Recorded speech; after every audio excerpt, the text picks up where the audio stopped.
First half కొంచెం lag అనిపించినా అది సెకండ్ హాఫ్ లో మరి ల్యాగ్ అనిపించదు. ప్రతిదీ సెకండ్ హాఫ్ తో రిలేట్ చేసి ఉంచారు. అందువల్ల సంక్రాంతి బరిలో ఏ సినిమా వచ్చినా నిలుస్తుంది భయ్య. ఇది సినిమా కాదు, ఎలాంటి సినిమా వచ్చినా నిలుస్తుంది. రవితేజ గారు అది కాదండి, అది డైరెక్టర్ గారికి ఇవ్వాలండి. కార్తికేయ గారికి చాలా బాగా చేశారు. సినిమాలో కామెడీ లేదండి, కామెడీ లేదు, only action movie, complete action.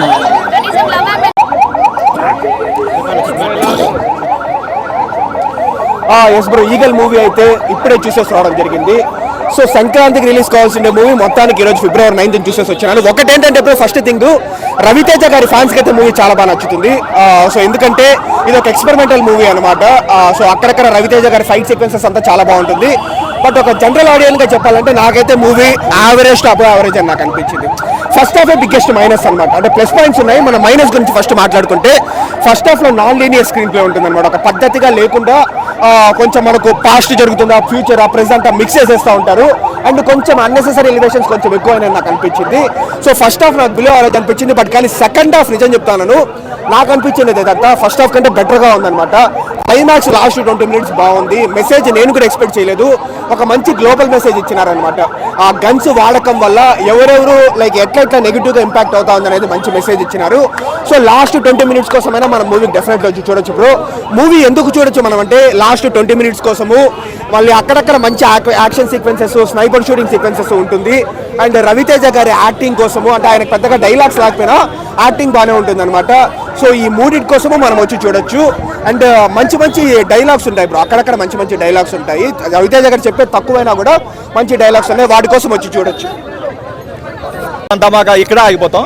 So Telugu audience అందరూ ఇలాంటి వాటిని కొంచెం ఎంకరేజ్ చేస్తే ఇంకొంచెం మంచి సినిమాలు వస్తాయి. మన స్టార్స్ అయినా లేదంటే సీనియర్ హీరోస్ అయినా ఇంకొంచెం మంచి సినిమాలు తీస్తారు. అండ్ మెసేజ్ కూడా చాలా బాగుంది. ఇలాంటి సినిమాలు ఇంకొంచెం మంచిగా వస్తే ఓకే, ఒక సినిమా నుంచి ఒక నేర్చుకునేది అయితే ఉంటుంది. మనకి ఏంటంటే స్టోరీ కొంచెం ఏం జరుగుతుంది అన్నది ఆలోచన ఉంటారు. అందువల్ల ఫస్ట్ హాఫ్ కామెడీ తక్కువగా ఉంది. సో కామెడీ ఎక్స్పెక్ట్ చేసి వచ్చే వాళ్ళకి అలా అనిపిస్తుంది అంతే.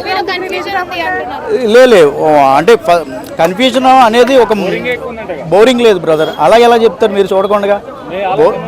బోరింగ్ లేదు, ఎక్సలెంట్. అంటే ఒక ఎక్స్పెరిమెంట్ చేశారు, దాన్ని మనం అర్థం చేసుకోవాలి అంతే. Thank you. స్క్రీన్ ప్లే అయినా అన్న ఈ సినిమాలో అసలు వంక పెట్టనీకి ఏం లేదన్న. మనం ఈ సినిమా చూడడం అయితేనే ఈ సినిమా బాగాలేదని చెప్తాడు. అయినా ఇప్పుడు మన రవితేజకు కుడిభుజం లాంటి వాడు సినిమా ఏంటంటే ఒక విధ్వంసం 3 గంటలు థియేటర్లో సృష్టించి వెళ్ళిపోయింది. మళ్ళీ కొన్ని రోజుల తర్వాత మళ్ళీ పార్ట్ 2గా వస్తుంది. డైరెక్టర్ కొత్తోడు లేకపోతే అతనికి ఎక్స్పీరియన్స్ లేదు అని మనం అనుకోవడం చాలా తప్పన్న. ఎందుకంటే కొత్త డైరెక్టర్లకు కూడా ఛాన్స్ ఇవ్వడంలో రవితేజ నెంబర్ 1 పొజిషన్లో ఎనీ టైం ఉంటాడు, మనకి తెలుసు. అనుపమ కీ రోల్ ప్లే చేసింది అనమాట. ఇప్పుడు మన క్యాజువల్గా ఒక హీరోని చూడాలంటే ఒక 10 నిమిషాలు పడుతుంది ఏ సినిమా, ఎందుకంటే మిగిలిన ఎలివేషన్ ఏంటి. రవితేజ నన్ను చూడడానికి మాకు 50 నిమిషాలు పట్టింది, 50-45 నిమిషాలు పట్టింది. అంటే అంత ఎలివేషన్, అంటే స్టోరీలో స్కోప్ అంత ఉంది, అంటే కంటెంట్ అంత ఉంది. ఆ స్టోరీ ఆయన నేరేట్ చేయడానికే అసలు ఆ హీరో ఎలివేషన్, హీరో ఎంట్రీ రానికి అంత టైం పట్టింది అనమాట. సో అది సినిమా అంటే మనం చూడాలంటే 2 విధాలుగా చూడొచ్చు అన్న. ఒకటి ఇష్టం లేకుండా వెళ్ళాం అనుకో, నీకు ఎంత మంచి సినిమా కూడా నచ్చదు, ఇంక్లూడ్ సలార్ కూడా నచ్చదు అన్న. 5కి 5 అన్న అవుట్, ఇంకా 5కి మనం 10 ఇచ్చినా తక్కువే.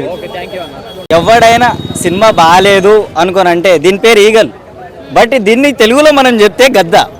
ఒకవేళ మనం ఈ గన్ను ఈ సినిమాలో గన్నుని చూపించారు.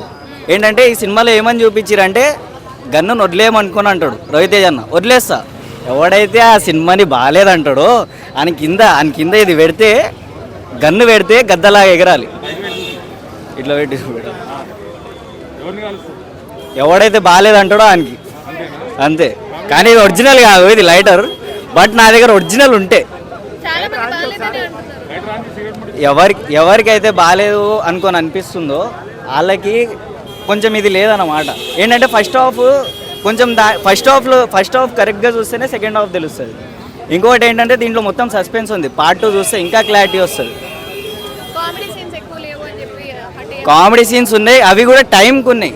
ఎక్కువ లేవు కానీ అవి టైంకి ఉన్నాయి, ఎక్కువ లేవు బట్ టైంకి ఉన్నాయి. ఇంకొకటి ఏంటంటే దీంట్లో ఒక్కొక్క సీన్స్ ఉన్నాయి ఏంటంటే ఆ విగ్రహంలోకించి ఈ ఏళ్ళలోకించి బుల్లెట్స్ వస్తాయి. ఆ సీన్ కానీ కార్ టైర్లలోకించి వచ్చే బుల్లెట్స్ కానీ అసలు నార్మల్గా లేవు. నిజానికి చెప్పాలంటే ఒక జెలస్ ఫీల్ వస్తుంది. ఏంటంటే ఆ సీన్ క్రియేట్ నేను చేసి ఉంటే బాగుండేగా అనుకొని అనిపించింది. బట్ మంచిగా ఉంది. ఏంటంటే ఫస్ట్ హాఫ్ కొంచెం పోయింది మీరు చెప్పినట్టే, కానీ ఏంటంటే సెకండ్ హాఫ్ మొత్తం పిచ్చి లేపింది. అట్లేం లేదన్న, నేను చెప్తున్నా కదా. లేదు, పాటలు బాగాలేకపోయినా సరే ఒక్కొక్క సీన్ మీరు ఒక్కసారి సెకండ్ హాఫ్ చూడండి. ఎందుకు నవ్వుతలేరన్నా? సినిమా కుప్పగా నాకైతే నచ్చింది. వేరే వాళ్ళ గురించి అయితే తెలియదు. హిట్ 4.5. నేను ఒక విషయం చెప్పాలంటే దీంట్లో వచ్చే సీన్స్ కానీ ఫైట్ సీన్స్ కానీ ఒక్కసారి డైరెక్షన్ చూసి చూడండి. సినిమా కాదు, వాళ్ళు చేసిన కష్టం చూడండి. ఓకేనా? కార్తిక్ గెటంరెడ్డి గారు డైరెక్షన్ విషయం సినిమాటోగ్రఫీ కూడా చాలా కొత్తగా అనిపించింది అన్న. ఆయన కూడా రవితేజని చాలా బాగా డీల్ చేశాడు. ముఖ్యంగా యాక్షన్ పార్ట్ విషయంలో అయితే మాత్రం కేజీఎఫ్ గుర్తొస్తుంది అన్న. అంత యాక్షన్ పార్ట్ ఉంది, ఫుల్గా ఎంజాయ్ చేస్తారు యాక్షన్ పార్ట్లు అయితే. ఆ సెకండ్ అన్న స్టోరీని కొంచెం రొటీన్ అయినా సరే కొంచెం కొత్తగా చూపించారు. అది కూడా మనకు సెకండ్ హాఫ్లో తెలియదు. బట్ ఎలివేషన్లో కొంచెం ఎక్కువ పెట్టారు, ఎలివేషన్ బాగా ఎక్కువ పెట్టారు అనిపించింది. బట్ కేజీఎఫ్ రేంజ్లో ప్రతి సీన్ కూడా ఎలివేషన్తోనే మొదలవుతుంది మనకి. ఇక సెకండ్ హాఫ్ ఒక ఫైట్ అనేది ఉంటుంది 2 నిమిషాలు.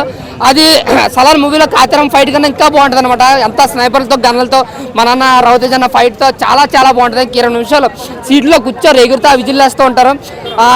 నాకు తెలిసి ప్రశాంత్ని సినిమా చూస్తే ఇలాంటి ఇంకా సలార్ 2లో పెట్టచ్చు. అలాగే పార్ట్ 2 కూడా ఉంది ఇందులో. ఆ యుద్ధకాండ అనేది ప్రకటించారు. ఇదే ఇలా ఉంటే యుద్ధకాండ ఇంకా వైలెంట్ ఉండిపోతుందని చూపించారు. అంటే సినిమా అయితే ఇక్కడతో కంప్లీట్ అయిపోయిందన్న. బట్ ఓన్లీ యాక్షన్ పార్ట్ కోసమే సెకండ్ హాఫ్ వెయిట్ చేయాలి అంతే.